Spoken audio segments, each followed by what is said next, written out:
العلم هو النور الهادي والمفتاح لكل الخير من يرد الله به خيرا.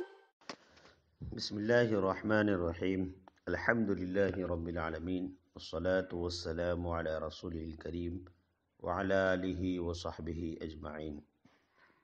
اما بعد، طلبہ عزیز، گزشتہ سبق میں ہم نے تقسیم اور قسمت کی تعریف اور تقسیم کی اقسام اور قسمت کی اقسام کو پڑھا تھا۔ آج ہم فلسفے کے اس سبق میں قوت اور فعل اور نفس ناطقہ کو سمجھیں گے۔ یہ لفظ عام طور پر استعمال ہوتا ہے بالقوہ اور بالفعل۔ تو بالقوہ کسے کہتے ہیں اور بالفعل کسے کہتے ہیں؟ جب کسی چیز میں موجود ہونے کی صلاحیت ہو تو خارج میں پائے جانے سے پہلے اس کو بالقوہ سے تعبیر کرتے ہیں، جس کو انگلش میں پوٹینشیل بولتے ہیں، یعنی ممکنہ طاقت، استعداد، کام کرنے کی صلاحیت کا ہونا۔ اندرونی اعتبار سے کسی کام کی صلاحیت کا ہونا یہ قوت ہے، اس کو بالقوہ کہا جاتا ہے۔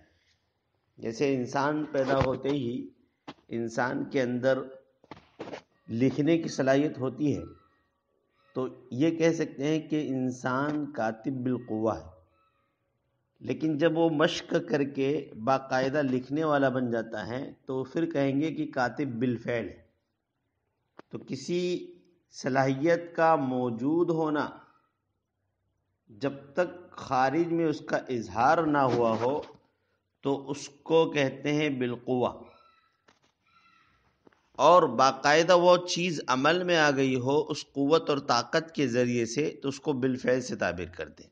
اس کی بہت ساری مثال ہو سکتی ہے، جیسے مثال کے طور پر آپ نے ماشاءاللہ نحو صرف پڑھ لیا ہے اور اتنی استعداد آپ کی پیدا ہو گئی ہے کہ آپ حدیث کا ترجمہ، قرآن کریم کا ترجمہ کر سکتے ہیں۔ تو اب آپ کو اگرچہ ابھی آپ فارغ نہیں ہوئے، آپ مکمل طور پر درس نظامی سے فارغ نہیں ہوئے، لیکن آپ کو یہ کہہ سکتے ہیں کہ کاتب عالم بالقوہ ہے، یعنی عالم بننے کی صلاحیت موجود ہے۔ تو ابھی آپ تو عربی سوم چہارم میں پڑھ رہے ہیں، لیکن اس کے باوجود آپ اگر یہ کہیں کہ میں عالم ہوں، یعنی عالم بالقوہ ہوں، تو یہ غلط نہیں ہوگا۔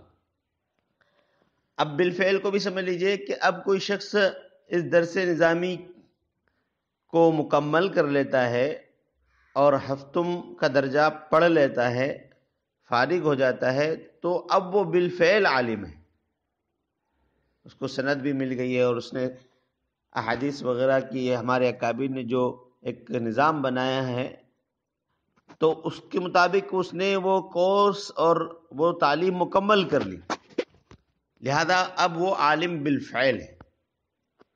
اسی طریقے سے بچہ جب بالغ ہو جاتا ہے اور اس کے اندر مردانہ صلاحیت، قوت مردانگی موجود ہے، تو اب یہ کہہ سکتے ہیں کہ وہ شادی شدہ ہے بالقوہ، یعنی اس کے اندر شادی کرنے کی صلاحیت اور استعداد موجود ہے۔ اور ایک وہی لڑکا کچھ بڑا ہو کر باقاعدہ اس کی اگر شادی ہو جاتی ہے تو اب وہ بالفعل ہو گیا، کہ اب اس کی قوت ظاہر ہو گئی۔ خیر بہرحال، تو یہ بالقوہ اور بالفعل ہے، اس کو سمجھیے۔ اب کتاب کے اندر دیکھیے کہ قوت کے معنی ہے کسی چیز کا حاصل ہو سکنا، کسی چیز میں کسی وصف کی استعداد اور صلاحیت کا ہونا، یہ قوت کہلاتا ہے۔ مثلا گرم مزاج کی دوا میں حرارت پیدا کرنے کی صلاحیت ہوتی ہے، استعمال سے پہلے اس کو بالقوہ سے تعبیر کرتے ہیں اور کہتے ہیں کہ یہ دوا حار ہے، یعنی بالقوہ حار ہے۔ ابھی اگر آپ اس کو ہاتھ لگا کر دیکھو گے تو وہ گرم نہیں ہے، وہ تو سرد ہے، ٹھنڈی ہے، لیکن آپ اس کے اندر وہ صلاحیت ہے حرارت پیدا کرنے کی، اس لیے کہیں گے کہ یہ دوا حار ہے، یعنی بالقوہ حار ہے۔ بالفعل جب کوئی عمل و اثر خارج میں پایا جائے اس کو بالفعل سے تعبیر کریں۔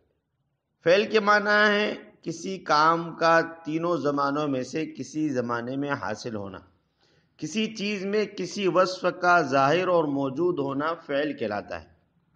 مثلا گرم مزاج کی دوا کے استعمال کے بعد بدن میں حرارت کا اثر و علامت ظاہر ہونے پر کہتے ہیں کہ یہ دوا حار ہے بالفعل۔ اب اس کا اثر اور ظاہر ہو گیا، اب وہ بالفعل ہو گیا۔ تو کسی بھی چیز کے اندر کوئی صلاحیت موجود ہو، جب تک اس کا اظہار اور خارج میں اس کا علامت ظاہر نہ ہو تو اس صورت میں اس وقت تک اس کو بالقوہ سے تعبیر کرتے ہیں، اور جب اس کا اثر اور خارج میں اس کی علامت ظاہر ہو جائیں تو پھر اس کو بالفعل سے تعبیر کرتے ہیں۔ آگے کی اصطلاح ہے نفس ناطقہ۔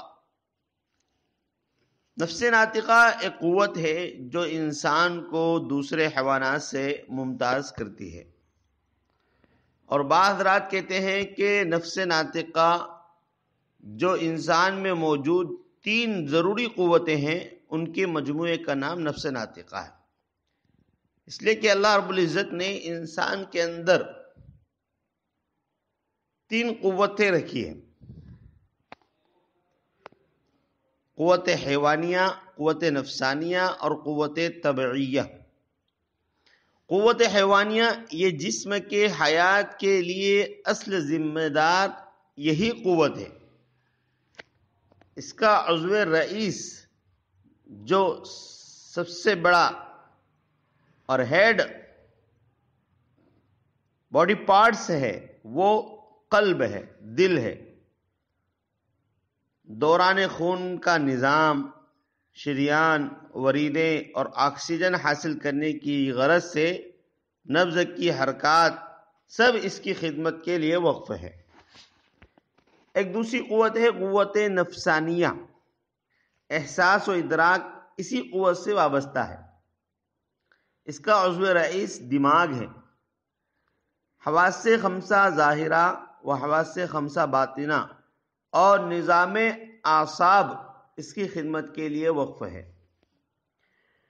قوت طبعیہ غذا کو ہضم و جذب کرنا، عضو کے مشابہ بنا کر بدن کا جز بنانا، فاضل مادے کا اخراج کرنا، یہ سب کام اسی قوت سے وابستہ ہے۔ اس کا عضو رئیس جگر ہے۔ نظام انہضام، معدہ اور آتے سب کے سب اسی کی خدمت کے لیے وقف ہیں۔ قوت طبعیہ طبعی یہ لفظ نارمل کے مترادف کے بطور استعمال ہوتا ہے، جس کے معنی تینوں قوتوں اور ان سے متعلق اعضاء سے صادر ہونے والے صحیح اور درست افعال ہوا کرتے ہیں۔ اسی طرح طبیعت کے معنی مزاج کے بھی آتے ہیں، لیکن فلاسفہ کے یہاں لفظ طبیعت شے کی ذاتی خصوصیت کے معنی میں استعمال ہوتا ہے۔ تو اب نفس ناطقہ کو سمجھیے۔ نفس ناطقہ ایک قوت ہے جو انسان کو دوسرے حیوانات سے ممتاز کرتی ہے۔ جالینوس وغیرہ کا خیال ہے کہ نفس ناطقہ تینوں ضروری قوتوں حیوانیہ، نفسانیہ اور طبعیہ جن کے بھی تعریف بتائی، تو ان تینوں ضروری قوتوں کے مجموعے کا نام نفس ناطقہ ہے۔